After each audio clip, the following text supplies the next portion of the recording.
ವೃಶ್ಚಿಕ ರಾಶಿಯವರೇ, ಈ ವರ್ಷ ಸಕ್ಸಸ್ ನಿಮ್ಮದು. ಬೇಡ ಅಂತಂದರೂ ಕೂಡ ಸಕ್ಸಸ್ ನಿಮ್ಮ ಮನೆಯ ಬಾಗಿಲಿಗೆ ಬರುತ್ತೆ. ಆದರೆ ಎರಡು ಪ್ರಮುಖವಾದಂತಹ ಎಚ್ಚರಿಕೆಗಳನ್ನು ನೀವು ವಹಿಸಬೇಕಾಗತ್ತೆ. ಅದೇನು ಅಂತ ತಿಳಿಸ್ಕೊಡ್ತೀನಿ. ಅದಕ್ಕಿಂತ ಮುಂಚೆ ನೀವು ವಿನಯ್ ಯೋಗಿ ಗುರುಜಿ ಅಂತ ಯೂಟ್ಯೂಬ್ ಚಾನಲ್ ಲೈಕ್ ಮಾಡಿ, ಸಬ್ಸ್ಕ್ರೈಬ್ ಆಗಿ, ಮತ್ತು ಬೆಲ್ ಬಟನ್ ಒತ್ತಿ, ಮತ್ತು ಫೇಸ್ಬುಕ್ ಇನ್ಸ್ಟಾಗ್ರಾಮಲ್ಲೂ ಕೂಡ ಲೈಕ್ ಮಾಡಿ, ಶೇರ್ ಮಾಡಿ, ಮತ್ತು ಫಾಲೋವನ್ನು ಮಾಡ್ಕೊಳ್ಳಿ. ವೃಶ್ಚಿಕ ರಾಶಿಯವರಿಗೆ ಈ ಸರಿ ಏನು ಅಂತಂದರೆ, ಕಳೆದ ಬಾರಿ ಏನು ಸಮಸ್ಯೆಗಳಾಗಿದೆಯೋ ಅದನ್ನೆಲ್ಲ ನೀವು ಎಚ್ಚರಿಕೆ ವಹಿಸ್ಕೊಂಡು ಈ ಒಂದು ವರ್ಷ ನೀವು ಆ ಯಾವುದೇ ರೀತಿಯಂಥ ಒಂದು ತಪ್ಪುಗಳನ್ನು ಮಾಡೋದಕ್ಕೆ ಹೋಗೋದಿಲ್ಲ, ತಿದ್ದುಕೋಬಿಡ್ತೀರ. ಈ ಸರಿ ನಿಮಗೆ ಬುದ್ಧಿವಂತಿಕೆ ಅನ್ನೋದು ಜಾಸ್ತಿ ಆಗ್ತಾ ಬರುತ್ತೆ. ಒಂದು ಚೂರು ಮಿಸ್ಟೇಕ್ ಆಯಿತು ಅಂತಂದರೆ ಅದನ್ನು ಹೇಗೆ ಸರಿ ಮಾಡಬೇಕು, ಯಾವ ರೀತಿ ಇರಬೇಕು, ಮತ್ತು ಯಾವ ರೀತಿ ಮಾಡ್ತು ಅಂತಂದರೆ ಆ ಸಮಸ್ಯೆ ಬಗೆಹರಿಯುತ್ತೆ ಅನ್ನುವಂಥದ್ದು ಜ್ಞಾನ, ಬುದ್ಧಿ, ತಿಳುವಳಿಕೆ ಈ ವರ್ಷ ನಿಮಗೆ ಬಂದಿದೆ ಕೂಡ. ಸೊ ಯುಗಾದಿ ಕಳೆದ ನಂತರ ತುಂಬ ಚೆನ್ನಾಗಾಗುತ್ತೆ.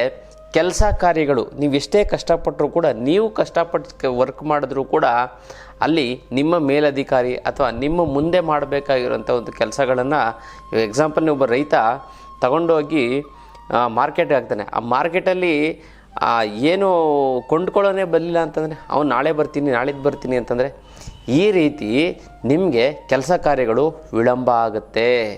ಅದಕ್ಕೋಸ್ಕರ ಏನು ಮಾಡಬೇಕು ಅಂತಂದರೆ, ಯಾವ ಕೆಲಸ ಕಾರ್ಯಗಳು ವಿಳಂಬ ಆಗಬಾರದು ಅಂತಂದರೆ ಎಕ್ಕದ ಗಣಪತಿಯನ್ನು ಇಟ್ಟು ಪೂಜೆ ಮಾಡಿ. ಇದು ತುಂಬ ಪವರ್ಫುಲ್ಲು. ಇದು ಹೋಮ, ಹವನಾದಿ, ಯಜ್ಞ, ಯಾಗಾದಿಗಳನ್ನು ಮಾಡಿ ಈ ಇಟ್ಟಿರುವಂಥದ್ದು. ನೀವು ಪೂಜೆ ಮಾಡಿಸ್ಕೊಂಡು ಹೋಗಿ ನೀವು ಎಕ್ಕದ ಗಣಪತಿಯನ್ನು ನೀವು ಇಡ್ಬೋದು. ಆ ಥರದ್ದು ನಮ್ಮ ಹತ್ರ ಸಿಗುತ್ತೆ. ಈ ಎಕ್ಕದ ಗಣಪತಿ ವಿದ್ಯಾ ಗಣಪತಿಯು ಕೂಡ ಹೌದು. ಮಕ್ಕಳ ರೂಮಲ್ಲಿ ಇಟ್ಟುಬಿಡ್ತು ಅಂತ ಮಕ್ಕಳು ತುಂಬ ಚೆನ್ನಾಗಿ ಓದ್ತಾರೆ, ಗೊತ್ತಲ್ಲ. ಇನ್ನೊಂದು ವಿಶೇಷವಾದಂಥ ಒಂದು ವಿಚಾರ ಏನಂತಂದರೆ, ಈ ವರ್ಷ ನಿಮಗೆ ಸ್ಟಾರ್ಟಿಂಗು ನಿಮಗೆ ಫಸ್ಟ್ 4 ತಿಂಗಳು ನಿಮ್ಗೆ ದುಡ್ಡು ಬರೋಲ್ಲ. 8 ತಿಂಗಳು ಆದಮೇಲೆ ನಿಮಗೆ ಒಳ್ಳೆಯ ದುಡ್ಡನ್ನು ನೀವು ಕಾಣಿಸ್ಕೋತೀರ. ಅಂದರೆ ಸಿಗ್ತಾ ಹೋಗುತ್ತೆ, ಒಳ್ಳೆ ದುಡ್ಡು ಕಾಣಿಸ್ಕೊಳ್ಳುತ್ತೆ. ಅದನ್ನು ನೀವು ಪಡ್ಕೊಳ್ಳಿ. ಈ ಸರಿ ನಿಮಗೆ ಆದಾಯ ಎಷ್ಟಿದೆ ಅಂದರೆ 30% ನಿಮಗೆ ಆದಾಯ ಇದೆ, 60% ವ್ಯಯ. ಅದಕ್ಕೋಸ್ಕರ ತುಂಬ ಜಾಗರೂಕತೆಯಿಂದ ಇರಿ. ಹೊಸ ಇನ್ವೆಸ್ಟ್ಮೆಂಟ್ ಮಾಡೋಕ್ಕೆ ಹೋಗಬೇಡಿ, ಪಾರ್ಟ್ನರ್ಶಿಪ್ ವ್ಯವಹಾರ ಮಾಡೋಕ್ಕೆ ಹೋಗಬೇಡಿ.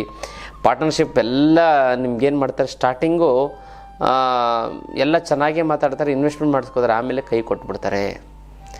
ಏನೇ ಹಣಕಾಸಿನ ಬಗ್ಗೆ ನೀವು ಕೈ ಕೊಟ್ಟರು ಕೂಡ ನಮ್ಮ ಅಷ್ಟಲಕ್ಷ್ಮಿ ಯಂತ್ರ ಇದೆ. ಈ ಅಷ್ಟಲಕ್ಷ್ಮಿ ಯಂತ್ರ ನಿಮಗೆ ರಾಮಬಾಣ ಥರ, ರಕ್ಷಣಾ ಕವಚದ ಥರ ನಿಮ್ಗೆ ಯಾವುದೇ ರೀತಿಯಂಥ ಒಂದು ಹಣಕಾಸಿನ ಸಮಸ್ಯೆ ಆಗೋದಕ್ಕೆ ಬಿಡೋದಿಲ್ಲ. ಅಂಥ ಒಂದು ಅದ್ಭುತವಾದಂಥ ಒಂದು ಯಂತ್ರ. ಸಂಕಲ್ಪ ಮಾಡ್ಕೊಳ್ಳಿ, 10ರಿಂದ 15 ಬಾರಿ ಸಂಕಲ್ಪ ಮಾಡ್ಕೊಳ್ಳಿ. ಹೇಗೋ ನಿಮ್ಮ ಮನೆಗೆ ಅಷ್ಟಲಕ್ಷ್ಮಿ ಅಂತ ಇರುತ್ತೆ. ಆ ಅಷ್ಟಲಕ್ಷ್ಮಿ ಯಂತ್ರದ ಮೂಲಕ ಲಕ್ಷ್ಮಿ ನಿಮ್ಮ ಮನೆಯಲ್ಲಿ ವಾಸವಾಗ್ತಾಳೆ, ಪ್ರತಿಷ್ಠಾಪನೆಗೊಳ್ತಾರೆ, ನೆಲೆಗೊಳ್ತಾರೆ. ನೀವು ಶ್ರೀಮಂತರಾಗ್ತಾ ಹೋಗ್ತೀರ. ಬಡವ ಇದ್ದವನು ಬಲಿದ ಆಗ್ತಾ ಹೋಗ್ತಾನೆ. ಏನೇನು ಇದೆ ಅಂತಂದು ಮನೆ ಕಟ್ಕೋತಾರೆ. ಆ ಥರದ್ದು ತುಂಬ ಮಿರಾಕಲ್ಗಳಾಗಿದ್ದಾವೆ. ನೀವು ಆ ಒಂದು ಅಷ್ಟಲಕ್ಷ್ಮಿ ಅಂತ ತೆಗೆದುಕೊಂಡು ಹೋಗಿ ತುಂಬ ಚೆನ್ನಾಗಿ ಒಳ್ಳೆಯದಾಗುತ್ತೆ. ಅದನ್ನು ಮಾಡ್ಕೊಳ್ಳಿ, ಗೊತ್ತಲ್ಲ. ಇದಕ್ಕೆ ಮುಟ್ಟುಕಟ್ಟು, ಚಟ್ಟು ಮಡಿ, ಮೇಲ್ಗೆ ಸೂತ್ಕ ಗೀತ್ಕ, ವೆಜ್ಜು, ನಾನ್ ವೆಜ್, ಜಾತಿ ಗೀತಿ, ದಿಕ್ಕು ಆ ಥರದ್ದು ಏನಿಲ್ಲ. ಇಟ್ಟರೆ ಸಹ ಕೆಲಸ ಆಗುತ್ತೆ. ದೇವ್ರ ಮಲ್ಲಾರು ಇಡ್ಬೋದು, ಬೀರನಲ್ಲಾರು ಇಡ್ಬೋದು. ಪ್ರತಿದಿನ ಪೂಜೆ ಮಾಡಲೇಬೇಕು ಅಂತ ಏನಿಲ್ಲ. ಪೂಜೆ ಮಾಡಲಿಲ್ಲ ಅಂತಂದರೂ ಕೂಡ ನಡೀತಾ ಹೋಗುತ್ತೆ, ಅದಲ್ಲ. ಇನ್ನೊಂದು ನಿಮಗೆ ಏನು ವಿಶೇಷವಾದಂಥ ಒಂದು ವಿಚಾರ ಅಂತಂದರೆ, ಈ ಸರಿ ಲಾಭದಲ್ಲಿ ನೀವೇನಂತಂದರೆ ಲಾಭ ಏನು ಬರುತ್ತೋ ಅದರದ ಅರ್ಧದಷ್ಟು ಬೇಡದೇ ಇರೋಂಥ ವಿಚಾರಕ್ಕೆ ಹಾಕಿ ಕಳ್ಕೊಳ್ಳೋವಂಥದ್ದು ಜಾಸ್ತಿ ಆಗ್ತಾ ಬರುತ್ತೆ. ಹುಷಾರಾಗಿರಿ, ಅದಲ್ಲ. ಬಟ್ ಇಂಪ್ರೂವ್ಮೆಂಟು ತುಂಬ ಚೆನ್ನಾಗುತ್ತೆ. ಕೆಲಸ ಕಾರ್ಯಗಳಲ್ಲಿ ತುಂಬ ಅನುಕೂಲ ಆಗ್ತಾ ಬರುತ್ತೆ. ಲಾಭ ಸಿಗುತ್ತೆ, ಇಲ್ಲ ಅಂತ ಹೇಳಲ್ಲ. ಕೆಲಸದಲ್ಲಿ ಎಲ್ಲರೂ ಕೂಡ ನಿಮಗೆ ಸಪೋರ್ಟ್ ಮಾಡ್ತಾರೆ, ಎಲ್ಲ ಸಿಗುತ್ತೆ. ಬಟ್ ಕೆಲವೊಂದಾರು ಅಂದರೆ ಹೊಟ್ಟೆ ಕಿಚ್ಚಿಪಡೋವಂಥವ್ರು ನಿಮ್ಮ ಒಂದು ಆತ್ಮವಿಶ್ವಾಸವನ್ನು ಕೂಗ್ತಾರೆ. ಅದು ಸರಿ ಇಲ್ಲ, ನೀನು ಯಾಕೆ ಹಿಂಗೆ ಮಾಡ್ತೀಯಾ, ಮಾಡಬೇಡ ನೀನು, ಎಂತೆಂಥವರೇ ಸಕ್ಸಸ್ ಆಗಲಿಲ್ಲ, ಈ ಥರದ್ದೆಲ್ಲ ಕಂಡುಬರುತ್ತೆ, ಅದಲ್ಲ. ಕುಟುಂಬದಲ್ಲಿ ನಿಮಗೆ ಖುಷಿ, ಸಂತೋಷ ಅನ್ನೋದು ಸಿಗುತ್ತೆ. ವ್ಯಾಪಾರದಲ್ಲಿ ಸ್ಟಾರ್ಟಿಂಗ್ ನಷ್ಟ ಆದರೂ ಕೂಡ ಮುಂದೆ ತುಂಬ ಚೆನ್ನಾಗಿ ಲಾಭ ಆಗ್ತಾ ಬರುತ್ತೆ. ಜೊತೆಗೆ ಚೆನ್ನಾಗಿ ಆಗಬೇಕು ಅಂತಂದ್ರೆ ಮರ್ಕಿರಿ ಲಕ್ಷ್ಮಿ ಇದೆ, ಪಾದರಸದ ಲಕ್ಷ್ಮಿನ ನೀವೇನಾದ್ರು ಇಟ್ಬಿಡ್ತು ಅಂತ ನಮ್ಮ ಹತ್ರ ಸಿಗುತ್ತೆ. ಗಲ್ಲಾಪೆಟ್ಟಿಗೆ ಫುಲ್ಲು ತುಂಬೋಗ್ಬಿಡ್ತದೆ, ಒಳ್ಳೆ ವ್ಯಾಪಾರ, ಗೊತ್ತಲ್ಲ. ಅಂಥ ಒಂದು ಅದ್ಭುತವಾದಂಥ ಒಂದು ಮರ್ಕಿರಿ ಲಕ್ಷ್ಮಿನ ಇಡಿ. ಮದುವೆ ಈ ಸರಿ ತುಂಬ ವಿಳಂಬ ಆಗುತ್ತೆ. ವಿಳಂಬ ನಿಮ್ಮ ಆಗೋದೇ ಇಲ್ಲ ಈ ವರ್ಷ, ಮುಂದಿನ ವರ್ಷ ಆಗುತ್ತೆ. ಮದುವೆ ಆಗದಿದ್ರೆ ಅಕಸ್ಮಾತ್ ಏನಾರು ಮದುವೆ ಆಗುತ್ತೆ ಅಂತಂದರೆ ನಿಮ್ಮ ಅದೃಷ್ಟ. ಅಕಸ್ಮಾತ್ ಏನು ಅಂದರೆ ಜಾತಕ ತೊಗೊಂಡು ಬಂದು ಪರಿಶೀಲನೆ ಮಾಡ್ತೀನಿ. ಮದುವೆ ಆಗದೇ ಇದ್ರೂ ಕೂಡ ಅದಕ್ಕೆ ಪರಿಹಾರಗಳನ್ನು ಮಾಡಿಕೊಂಡು ನಿಮಗೆ ಮದುವೆ ಆಗಂಗೆ ಮಾಡೋಣ. ಇನ್ನೊಂದು ಆರೋಗ್ಯದಲ್ಲಿ ಸಮಸ್ಯೆ ಏನು ಅಂತಂದರೆ ಉಸಿರಾಟದ ಒಂದು ಸಮಸ್ಯೆ ಜಾಸ್ತಿ ಆಗ್ತಾ ಬರುತ್ತೆ. ಏನು ಹೇಳಿ, ಉಸಿರಾಟದ ಒಂದು ಸಮಸ್ಯೆ ಜಾಸ್ತಿ ಆಗ್ತಾ ಬರುತ್ತೆ. ಅಂದರೆ ಇದ್ದಕ್ಕಿದ್ದಂಗೆ ಉಸಿರು ಕಟ್ಕೊಳ್ಳೋವಂಥದ್ದು, ಮತ್ತು ಉಸಿರಾಡ ಅಂತಂದರೆ ಒಂದು ಜಾಸ್ತಿ ಗಾಳಿ ಇಲ್ಲದಿರೋಂಥ ಜಾಗದಲ್ಲಿ ಉಸಿರಾಡೋಕ್ಕಾಗದೆ ಸುಸ್ತಾಗುವಂಥದ್ದು, ಈ ಥರದ ಲಂಗ್ಸ್ ಪ್ರಾಬ್ಲಮ್ಮು ಇದಾಗ್ತಾ ಬರುತ್ತೆ. ಮತ್ತು ಜಾಯಿಂಟ್ಸ್ ಪೇಯ್ನ್ಗಳಾಗ್ತಾ ಬರುತ್ತೆ. ಏನು ಹೇಳಿ, ಜಾಯಿಂಟ್ಸ್ ಪೇಯ್ನ್ಗಳಾಗಿ ಸಮಸ್ಯೆಗಳಾಗ್ತಾ ಬರುತ್ತೆ. ಮತ್ತು ಡೈಜೆಷನ್ ಪವರ್ ತುಂಬ ಕಡಿಮೆ ಆಗ್ತಾ ಬರುತ್ತೆ, ಡೈಜೆಷನು. ಮತ್ತು ನಿಮಗೆ ಒತ್ತಡ ಜಾಸ್ತಿ, ಸ್ಟ್ರೆಸ್ಸು ತುಂಬ ಜಾಸ್ತಿ ಆಗ್ತಾ ಬರುತ್ತೆ. ಅದಕ್ಕೋಸ್ಕರ ಯಾವುದು ಆಗಬಾರ್ದು, ತುಳಸಿ ಮಾಲೆಯನ್ನು ಧರಿಸಿ, ತುಂಬ ಚೆನ್ನಾಗಿದೆ. ಮತ್ತು ಪ್ರಯಾಣ ಯೋಗ, ಈ ಪ್ರಯಾಣ ಯೋಗದಿಂದ ನಿಮಗೆ ಹೊಸ ಒಂದು ಅವಕಾಶಗಳು ಸಿಗ್ತಾ ಬರುತ್ತೆ, ಹೊಸ ಒಂದು ಆಪರ್ಚುನಿಟಿ ಸಿಗ್ತಾ ಹೋಗುತ್ತೆ. ಯಾರೋ ಪರಿಚಯ ಆಗ್ತಾರೆ ಅಥವಾ ಏನೋ ಒಂದು ದೇವರ ಆಶೀರ್ವಾದದಿಂದ ನಿಮಗೆ ತುಂಬ ಇಂಪ್ರೂವ್ಮೆಂಟು ಕಾಣಿಸ್ಕೊಳ್ಳುತ್ತೆ, ತುಂಬ ಚೆನ್ನಾಗುತ್ತೆ. ಇನ್ನು ನಾವು ಇದು ಪ್ರಯಾಣ ಅಂದ ತಕ್ಷಣ ನಾವು ಏನು ಮಾಡ್ತೇವೆ, ಆಧ್ಯಾತ್ಮ ಪಯಣ ಅಂತ ಮಾಡಿದ್ವಿ. ಈ ಆಧ್ಯಾತ್ಮ ಪ್ರತಿ ತಿಂಗಳು ನಾವು ಕರ್ಕೊಂಡು ಈ ಸರಿ ನೋಡಿ ಕೇರಳ ಹೊರಟಿದ್ದೀವಿ, ಅನಂತ ಪದ್ಮನಾಭ ಮತ್ತು ಗುರುವಾಯೂರಿಗೆ. ಮತ್ತು ಮುಂದಿನ ತಿಂಗಳು ಈ ಕಾಶಿ ಮತ್ತು ಅಯೋಧ್ಯ, ಅದರ ಮುಂದಿನ ತಿಂಗಳು ಕಾಮಾಖ್ಯಗೆ ಹೊರಟಿದ್ದೀವಿ, ಅದರ ಮುಂದೆ ಪುರಿ ಜಗನ್ನಾಥಗೆ ಹೊರಟಿದ್ದೀವಿ. ಈ ರೀತಿ ಪ್ರತಿ ತಿಂಗಳು ಒಂದೊಂದು ಆಧ್ಯಾತ್ಮ ಪಯಣ, 3 nights 4 days ಈ ಥರದ್ದು, ಅಥವಾ 3 ದಿನ ಬೇಗ. ಯಾಕಂದರೆ ನಾವು ಬೇಗ ಹೋಗಿ ಬೇಗ ಬಂದ್ಬಿಡಿ. ಯಾಕಂದ್ರೆ ತುಂಬ ಕೆಲಸ ಕಾರ್ಯಗಳು ನನಗೂ ಕೂಡ ಇರೋದ್ರಿಂದ, ನಮ್ಮ ವಿದ್ಯಾರ್ಥಿಗಳಿಗೂ ಕೂಡ ಇರೋದ್ರಿಂದ ಬೇಗ ಹೋಗಿ ಫ್ಲೈಟಲ್ಲಿ ಬರುವಂಥದ್ದು, ಊಟ ತಿಂಡಿ ವ್ಯವಸ್ಥೆ ಎಲ್ಲವೂ ಕೂಡ ನಮ್ಮ ಕಡೆಯಿಂದನೇ ಆಗುತ್ತೆ. ತುಂಬ ಅಚ್ಚುಕಟ್ಟಾಗಿ ನಿಮ್ಮನ್ನೆಲ್ಲ ಮಗು ಥರ ನೋಡ್ಕೋಬೇಕು ಆಧ್ಯಾತ್ಮ ಪಯಣಕ್ಕೆ ಬಂದಿರೋಂಥವ್ರಿಗೆಲ್ಲ ಅನ್ನೋದು ನನ್ನ ಒಂದು ಆಸೆ. ಹಾಗಾಗಿ ಆಧ್ಯಾತ್ಮ ಪಯಣಕ್ಕೆ ಬನ್ನಿ. ಹೆಸರು ನೀವೊಂದು ಮೆಸೇಜ್ ಕಳಿಸಿದ್ರೆ ಸಾಕು, ಅಥವಾ ಒಂದು ಕಾಲ್ ಮಾಡ್ತು ಅಂತಂದರೆ ಸಾಕು. ಮತ್ತು ವಾಟ್ಸಪ್ ಗ್ರೂಪಲ್ಲಿ, ವಿಶೇಷವಾಗಿ ವಾಟ್ಸಪ್ ಗ್ರೂಪ್ ಇದೆ, ಆ ಗ್ರೂಪಲ್ಲೂ ಕೂಡ ನೀವು ಜಾಯ್ನ್ ಆಗ್ಬೋದು. ನೀವೊಂದು ಕಮೆಂಟ್ ಮಾಡಿ ನಮ್ಮ ಗ್ರೂಪ್ಗೆ ಆ್ಯಡ್ ಮಾಡಿ ಅಂತಂದರೆ ಸಾಕು, ನಾವು ಆ್ಯಡ್ ಮಾಡ್ತೀವಿ. ಅದ್ರಲ್ಲಿ ನಿಮಗೆ ನಾವು ಏನೇ ಒಂದು ನಮ್ಮ ಆಶ್ರಮದ ವತಿಯಿಂದ ಅಂದರೆ ನಾವು ಏನೇ ಒಂದು ಆಧ್ಯಾತ್ಮ ಪಯಣ ಆಗಿರ್ಬೋದು, ಅಥವಾ ಇನ್ನೊಂದಾಗಿರ್ಬೋದು, ಫಂಕ್ಷನ್ನು ಪ್ರೋಗ್ರಾಮ್ ಆಗಿರ್ಬೋದು, ಅಲ್ಲಿ ನಿಮಗೆ ತಿಳಿಸ್ತಾ ಹೋಗ್ತೀವಿ. ಹಾಗೆ ಅದನ್ನು ಮಾಡ್ಕೊಳ್ಳಿ. ಮತ್ತು ಈ ಶತ್ರು ಬಾಧೆ ಸ್ವಲ್ಪ ಜಾಸ್ತಿ ಆಗ್ತಾ ಬರುತ್ತೆ, ಹುಷಾರಾಗಿ. ತ್ರಿಶೂಲವನ್ನು ತ್ರಿಶೂಲವನ್ನು ಇಟ್ಟು ಪೂಜೆ ಮಾಡಿ, ತುಂಬ ಚೆನ್ನಾಗುತ್ತೆ. ನಮ್ಮ ಹತ್ರ ತ್ರಿಶೂಲ ಸಿಗುತ್ತೆ, ಒಂದು ಬಟ್ಲಲ್ಲಿ ಅಕ್ಷತೆ ಮೇಲೆ ನಿಂಬೆಹಣ್ಣಿಗೆ ಆ ತ್ರಿಶೂಲವನ್ನು ಚುಚ್ಚಬೇಕು. ಪ್ರತಿ ಶುಕ್ರವಾರ ನಿಂಬೆಹಣ್ಣೆ ತೆಗೆದು ಹೊಸ ನಿಂಬೆಹಣ್ಣೆ ಹಾಕಬೇಕು. ಈ ಸರಿ ಯಾರು ನಿಮಗೆ ತುಂಬ ತೊಂದರೆ ಮಾಡ್ತಾರೆ ಅಂದರೆ ಫ್ರೆಂಡ್ಸೇ ನಿಮಗೆ ತೊಂದರೆ ಮಾಡ್ತಾರೆ. ಅದೆಲ್ಲ ತೊಂದರೆ ಕೊಡುವಂಥವ್ರು ಅದೇ. ಅದಕ್ಕೋಸ್ಕರ ಯಾವುದೇ ಕಾರಣಕ್ಕೂ ಒಬ್ಬರ ಮೇಲೆ ಡಿಪೆಂಡ್ ಆಗೋಕ್ಕೆ ಹೋಗಬೇಡಿ. ಡಿಪೆಂಡ್ ಆಯಿತು ಅಂತಂದರೆ ತುಂಬ ಪ್ರಾಬ್ಲಮ್ ಆಗ್ತಾ ಬರುತ್ತೆ. ಯಾಕಂದರೆ ಅವ್ರು ಕೆಲಸ ಕಾರ್ಯಗಳು ಮಾಡಿಕೊಡಲ್ಲ, ಮಾಡ್ತೀನಿ ಅಂತಾರೆ, ಮಾಡಲ್ಲ, ಕೈ ಕೊಟ್ಬಿಡ್ತಾರೆ. ಆವಾಗ ತುಂಬ ಹೊಡೆತ ಬೀಳುತ್ತೆ. ಹಾಗಾಗಿ ಇದೊಂದು ವಿಚಾರ. ಮತ್ತು ನೀವು 9 ಶುಭ ಸಂಖ್ಯೆ. ಮತ್ತು ಬರುವಂಥ ದುಡ್ಡನ್ನು ಯಾವುದೇ ಕಾರಣಕ್ಕೂ ದುಂದು ಮಾಡೋಕ್ಕೆ ಹೋಗಬೇಡಿ, ಸಾಲ ಕೊಡೋಕ್ಕೆ ಹೋಗಬೇಡಿ, ಸಾಲ ತೊಗೊಳಕ್ಕೆ ಹೋಗಬೇಡಿ. ನೀವು ಏನು ಅಂತಂದರೆ, ನಾವು ವಿಶೇಷವಾಗಿ ನಾವು ಆನ್ಲೈನ್ ಕ್ಲಾಸನ್ನು ಮಾಡ್ತೀವಿ. ಆ ಆನ್ಲೈನ್ ಕ್ಲಾಸಲ್ಲಿ ನಿಮಗೆ ಯಾವ ರೀತಿ ದುಡ್ಡು, 10 ರೂಪಾಯಿ ಇದ್ರೆ 100 ರೂಪಾಯಿ, 100 ರೂಪಾಯಿ ಇದ್ದರೆ 1000 ರೂಪಾಯಿ, ಇದಕ್ಕೆ ಯಂತ್ರ ಮಂತ್ರ ತಂತ್ರ ಯಾವ ರೀತಿ ನಿಮಗೆ ದುಡ್ಡು ಬರೋ ಹಾಗೆ ಆಗುತ್ತೆ ಅನ್ನೋದೆಲ್ಲವನ್ನು ಕೂಡ ಹೇಳ್ಕೊಡ್ತೀವಿ. ಯಾವ ರೀತಿ ದುಡ್ಡನ್ನು ಉಳಿಸ್ಬೇಕು, ಯಾವ ರೀತಿ ಗಳಿಸ್ಬೇಕು ಅನ್ನೋದು ಪ್ರತಿಯೊಂದು ಕೂಡ ಜನ ಮತ್ತು ಧನವಶೀಕರಣ ಆನ್ಲೈನ್ ಕ್ಲಾಸಸ್ಸಲ್ಲಿ ನಾವು ನಿಮ್ಗೆ ಹೇಳ್ತಾ ಹೋಗ್ತೀವಿ. ಹಾಗಾಗಿ ಅದನ್ನು ಮಾಡ್ಕೊಳ್ಳಿ, ತುಂಬ ಚೆನ್ನಾಗಾಗುತ್ತೆ, ತುಂಬ ಒಳ್ಳೆಯದಾಗ್ತಾ ಬರುತ್ತೆ. ಮತ್ತು 9 ಶುಭ ಸಂಖ್ಯೆ. ಓಂ ದುಮ್ ದುರ್ಗಾಯ ನಮಃ ಅಂತ ನೀವು ಕಮೆಂಟ್ ಮಾಡಿ ಕಳಿಸಿ. ಮತ್ತು ಈಶಾನ್ಯ ದಿಕ್ಕು ತುಂಬ ಒಳ್ಳೆಯ ದಿಕ್ಕು, 4 ಹೆಜ್ಜೆ ಈಶಾನ್ಯ ದಿಕ್ಕಿಗೆ ಇಟ್ಬಿಟ್ಟು ನೀವೇನೇ ಕೆಲಸ ಕಾರ್ಯಗಳು ಮಾಡಿದ್ರು ಕೂಡ ಚೆನ್ನಾಗುತ್ತೆ.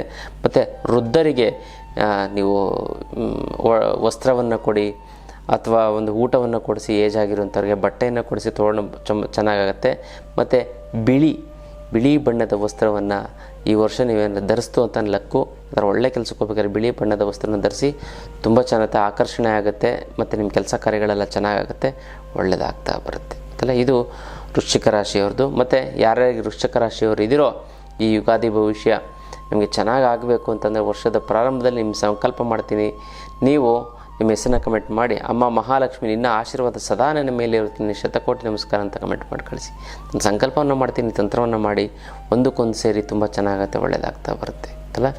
ಇದು ವಿಶೇಷವಂತ ಒಂದು ವಿಚಾರ. ಇನ್ನಷ್ಟು ವಿಚಾರ ತಿಳ್ಕೊಳ್ಳೋಣ ಮುಂದಿನ ಸಂಚಿಕೆಯಲ್ಲಿ. ಅಲ್ಲಿವರೆಗೂ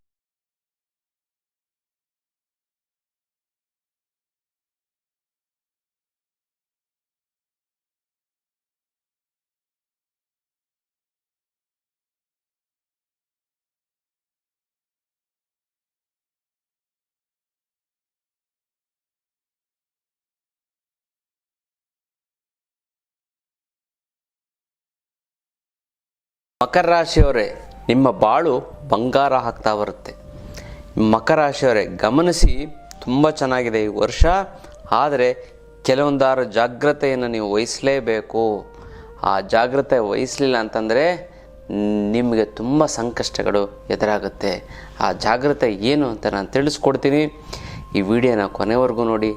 ಅಲ್ಲಿವರೆಗೂ ನೀವೇನಂತಂದರೆ ವಿನಯ್ ಯೋಗಿ ಗುರೂಜಿ ಅಂತ ಯೂಟ್ಯೂಬ್ ಚಾನಲ್ ಲೈಕ್ ಮಾಡಿ, ಸಬ್ಸ್ಕ್ರೈಬ್ ಆಗಿ, ಮತ್ತು ಬೆಲ್ ಬಟನ್ನ ಒತ್ತಿ, ಮತ್ತು ಫೇಸ್ಬುಕ್ ಇನ್ಸ್ಟಾಗ್ರಾಮಲ್ಲಿ ಕೂಡ ಲೈಕ್ ಮಾಡಿ, ಶೇರ್ ಮಾಡಿ, ಮತ್ತು ಫಾಲೋವನ್ನು ಮಾಡ್ಕೊಳ್ಳಿ. ಮಕರ ರಾಶಿಯವರೇ, ಏನು ಅಂತಂದರೆ ಈ ಸರಿ ತುಂಬ ಚೆನ್ನಾಗಿದೆ. ಏನು ಅಂತಂದರೆ ಒಳ್ಳೆ ಹೆಸರನ್ನು ತಂದು ಕೊಡುತ್ತೆ, ಒಳ್ಳೆ ಉನ್ನತ ಮಟ್ಟಕ್ಕೆ ಕರ್ಕೊಂಡೆ. ನೀವು ಕೆಲವೊಂದಾರು ಎಚ್ಚರಿಕೆ ತೊಗೊಳ್ಳಿಲ್ಲ ಅಂತಂದರೆ ಹಾಗೆ ನಿಮ್ಮನ್ನು ಡೌನ್ ತಂದುಬಿಡುತ್ತೆ, ಗೊತ್ತಲ್ಲ. ದೊಡ್ಡ ಜವಾಬ್ದಾರಿಯುತವಾದಂಥ ಒಂದು ಕೆಲಸ ಸಿಗುತ್ತೆ, ಅದನ್ನು ನೀವು ತೆಗೆದುಕೊಳ್ಳಿ. ನಂಗೆ ರಿಸ್ಕು, ಇದು ಮಾಡಲ್ಲ ಅದು ಮಾಡಲ್ಲ ಅಂತಂದರೆ ನಿಮಗೆ ಜವಾಬ್ದಾರಿ ಹೊರಟೋಗ್ಬಿಟ್ಟು ದೊಡ್ಡ ಮತ್ತೆ ಆ ಒಂದು ಚಾನ್ಸಸ್ ನಿಮಗೆ ಸಿಗೋದಿಲ್ಲ. ತುಂಬ ಕೇರ್ಫುಲ್ಲಾಗಿರಿ. ನಂಬರ್ 1. ಇನ್ನೊಂದು ಏನು ಪ್ರಮುಖವಾಗಿ ಅಂತ ನಾವು ನೋಡೋದಾಯಿತು ಅಂತಂದರೆ, ಈ ವರ್ಷ ಹಣಕಾಸು ಹೇಗಿದೆ ಅಂತಂದರೆ 50-50. ಅಂದರೆ ಈ ಕಡೆ ಬಂದಂಗೂ ಇಲ್ಲ, ಬಿಟ್ಟಂಗೂ ಇಲ್ಲ. ಹಂಗಾರೆ ಲಾಸು ಇಲ್ಲ, ಈ ಕಡೆ ಪ್ರಾಫಿಟ್ ಇಲ್ಲ. 100 ರೂಪಾಯಿ ಬಂತು ಅಂದರೆ 50 ರೂಪಾಯಿ. ಅಂದರೆ ನೀವು ಕಷ್ಟ ಶ್ರಮಕ್ಕೆ ತಕ್ಕಂಥ ಪ್ರತಿಫಲ ಸಿಗುತ್ತೆ, ಆದರೆ ಈ ಜಾಸ್ತಿ ಸಿಗಲ್ಲ. ತಕ್ಕ ಮಟ್ಟಿಗೆ ಕರೆಕ್ಟಾಗಿ ಸಿಗ್ತಾ ಬರುತ್ತೆ. ಇದರಲ್ಲಿ ಏನೂ ಇಲ್ಲ. ನೀವು ಯಾವ ಒಂದು ಸಮಸ್ಯೆಗೆ ಸಿಕ್ಕಾಕೊಂಡು ಕೂಡ ನಮ್ಮ ಅಷ್ಟಲಕ್ಷ್ಮಿ ಅಂತ ಇದ್ದೇ ಇದೆಯಲ್ಲ, ತಲೆನೇ ಕೆಡಿಸ್ಕೊಬೇಡಿ. ನಿಮಗೆ ತುಂಬ ಅಪಾರವಾದಂಥ ದುಡ್ಡು ತಂದು ಕೊಡುತ್ತೆ. ಆ ಅಷ್ಟಲಕ್ಷ್ಮಿ ಅಂತದ ಪವರೇ ಇದು. ರಾಮಬಾಣ ಥರ ರಕ್ಷಣಾ ಕವಚವಾಗಿ ನಿಂತ್ಕೊಬಿಡ್ತದೆ ನಿಮಗೆ. ಯಾವುದೇ ಸಮಸ್ಯೆಗಳು, ಆರ್ಥಿಕವಾದಂಥ ಸಮಸ್ಯೆಗಳ ಹತ್ರ ಬರೋದಕ್ಕೆ ಬಿಡಲ್ಲ. ಭಾಳಷ್ಟು ಜನ ನಮಗೆಲ್ಲ ದುಡ್ಡಿದೆಯಲ್ಲ ಏನಕ್ಕೆ ಬೇಕು ಅಂತ ಅನ್ಕೋತಾರೆ. ಇಲ್ಲ, ಅಂಥವ್ರಿಗೆ ಬೇಕಾಗಿರೋದೆ. ಮತ್ತು ಸಮಸ್ಯೆ ಆಗ್ಬಿಡ್ತು ಅಂತಂದರೆ prevention is better then cure ಅಂತಂದೆ.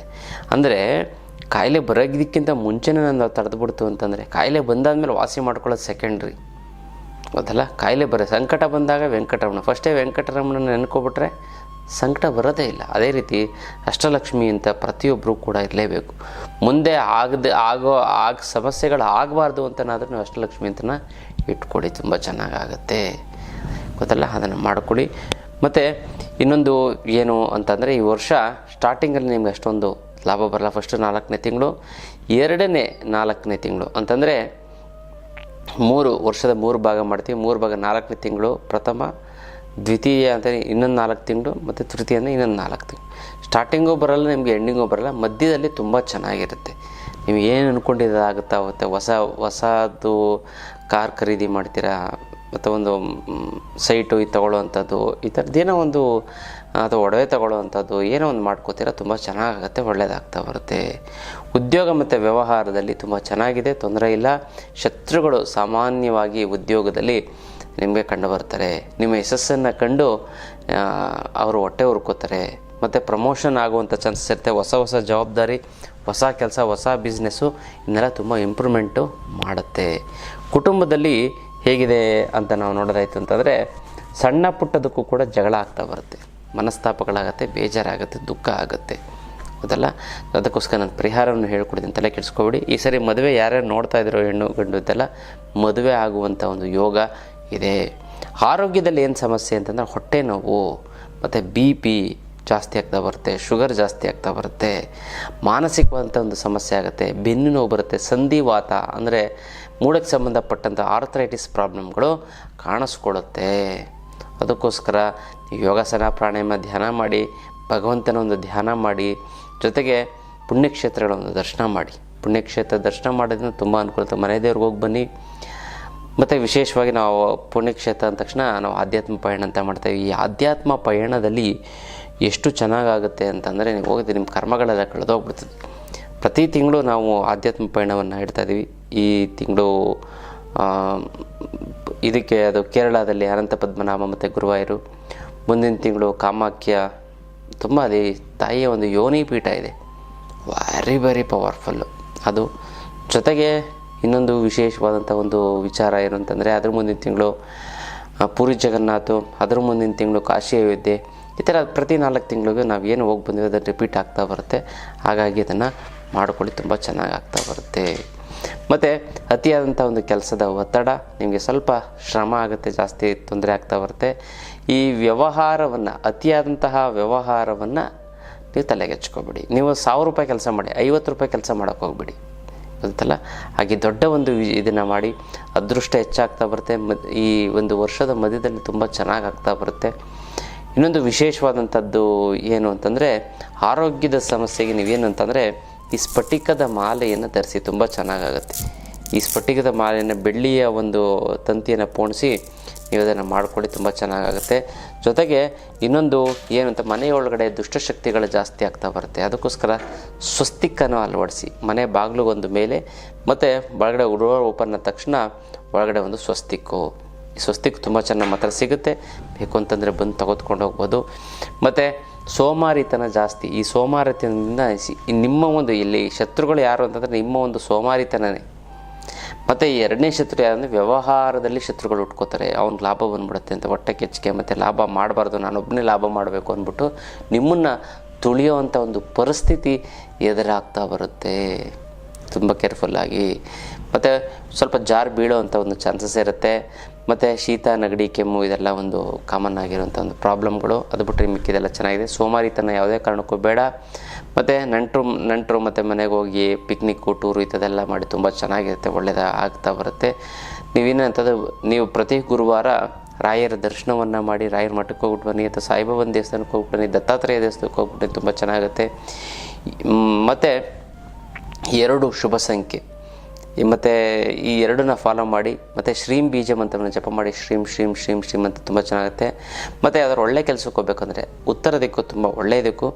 ಒಂದು 4 ಹೆಜ್ಜೆ ಉತ್ತರ ದಿಕ್ಕಿಗೆ ಇಟ್ಬಿಟ್ಟು ನೀವು ಏನೇ ಕೆಲಸ ಕಾರ್ಯಗಳು ಮಾಡಿದ್ರು ಕೂಡ ಚೆನ್ನಾಗುತ್ತೆ, ಒಳ್ಳೆಯದಾಗ್ತಾ ಬರುತ್ತೆ. ಹಸಿರು ಬಣ್ಣ ತುಂಬ ಲಕ್ಕು ತಂದು ಕೊಡುತ್ತೆ ಈ ವರ್ಷ. ನೀವು ಯಾವ್ದಾದ್ರು ಒಂದು ಲೈಟ್ ಹಸಿರು, ಗ್ರೀನು, ಪಾಚಿ, ಈ ಪಾಚಿ ಕಲರ್, ಪಾಚಿ ಗ್ರೀನು, ಈ ಥರದ್ದೆಲ್ಲ ಮಾಡ್ಕೋತು ಅಂದರೆ ತುಂಬ ಚೆನ್ನಾಗಿ ಆಗ್ತಾ ಬರುತ್ತೆ. ಮತ್ತು ಮಂಗಳಮುಖಿಯರಿಗೆ ನೀವೇನೋ ದಾನ ಕೊಡೋದ್ರಿಂದ ಅಥವಾ ಏನಾದ್ರು ವಸ್ತ್ರ, ಹಣ್ಣು ಇದೆಲ್ಲ ಕೊಡೋದ್ರಿಂದ ತುಂಬ ಚೆನ್ನಾಗಿ ಒಳ್ಳೆಯದಾಗ್ತಾ ಬರುತ್ತೆ. ಅಲ್ಲ, ಮಕರ ರಾಶಿಯವ್ರಿಗೆ ತುಂಬ ಚೆನ್ನಾಗಿದೆ. ಮತ್ತು ಈ ವರ್ಷ ತುಂಬ ಕೇರ್ಫುಲ್ಲಾಗಿರಿ. ಯಾವ ವಿಚಾರದಲ್ಲಿ ಮೇಯ್ನಾಗಿ ಅಂತಂದರೆ ವ್ಯವಹಾರದವ್ರ ಜೊತೆ ಜಾಸ್ತಿ ಎದುರಾಕೊಳ್ಳೋಕೆ ಹೋಗ್ಬಿಡಿ, ಜಾಸ್ತಿ ಮಾತು ಬೆಳೆಸೋಕೆ ಹೋಗ್ಬಿಡಿ. ಅವ್ನು ಹಿಂದೆ ಸರಿ ಬಿಡಪ್ಪ, ನಂದೇ ತಪ್ಪು ಅಂದ್ಬಿಟ್ಟು ಸೈಲೆಂಟಾಗಿ ದುಷ್ಟರ ಕಂಡು ದೂರ ಇರಿ ಅನ್ನೊಂದು ಹಾಗೆ ಇರಿ. ಮತ್ತು ಯಾರ್ಯಾರು ಮಕರ ರಾಶಿಯವ್ರಿಗೆ ಸಮಸ್ಯೆಗಳಿದೆಯೋ, ಮತ್ತು ಯಾರ್ಯಾರು ಮಕರ ರಾಶಿಯವರು ವಿಶೇಷವಾಗಿ ಸಂಕಲ್ಪ ಮಾಡಿಸ್ಬೇಕು ಅಂದ್ಕೊಂಡಿದ್ರು, ನಿಮ್ಮ ಹೆಸರನ್ನ ಕಮೆಂಟ್ ಮಾಡಿ. ಅಮ್ಮ ಮಹಾಲಕ್ಷ್ಮಿ ನಿನ್ನ ಆಶೀರ್ವಾದ ಸದಾ ನನ್ನ ಮೇಲೆ ಇರ್ತೀನಿ, ಶತಕೋಟಿ ನಮಸ್ಕಾರ ಅಂತ ಕಮೆಂಟ್ ಮಾಡಿ ಕಳಿಸಿ. ನಾನು ಸಂಕಲ್ಪವನ್ನು ಮಾಡ್ತೀನಿ, ತಂತ್ರವನ್ನು ಮಾಡಿ ಒಂದಕ್ಕೊಂದು ಸೇರಿ ತುಂಬ ಚೆನ್ನಾಗುತ್ತೆ, ಒಳ್ಳೆಯದಾಗ್ತಾ ಬರುತ್ತೆ. ಇದು ವಿಶೇಷವಾದಂಥ ಒಂದು ಮಕರ ರಾಶಿಯವರ ಒಂದು ಯುಗಾದಿ ಭವಿಷ್ಯ ಗೊತ್ತಲ್ಲ. ಮತ್ತು ನಮ್ಮದು ಆನ್ಲೈನ್ ಕ್ಲಾಸಸ್ಸನ್ನು ಕೂಡ ಜನ ಮತ್ತು ಧನವಶೀಕರಣ ಆನ್ಲೈನ್ ಕ್ಲಾಸಸ್ ಇದೆ, ಅದು ತುಂಬ ಚೆನ್ನಾಗಿ ನೀವು ತಿಳ್ಕೊಬೋದು.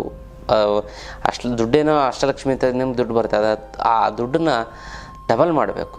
ಅದು ಹೇಗೆ ಮಾಡಬೇಕು ಅಂತ ಯಂತ್ರ ಮಂತ್ರ ತಂತ್ರದ ಮೂಲಕ ನಾವು ನಿಮಗೆ ತಿಳಿಸ್ಕೊಡ್ತಾ ಹೋಗ್ತೀನಿ, ಮಾಡ್ಕೊಳ್ಳಿ. ಮತ್ತು ಸಂಕಲ್ಪ ಮಾಡಿ ನಿಮ್ಮ ಹೆಸರನ್ನ ಕಮೆಂಟ್ ಮಾಡಿ ಕಳಿಸಿ.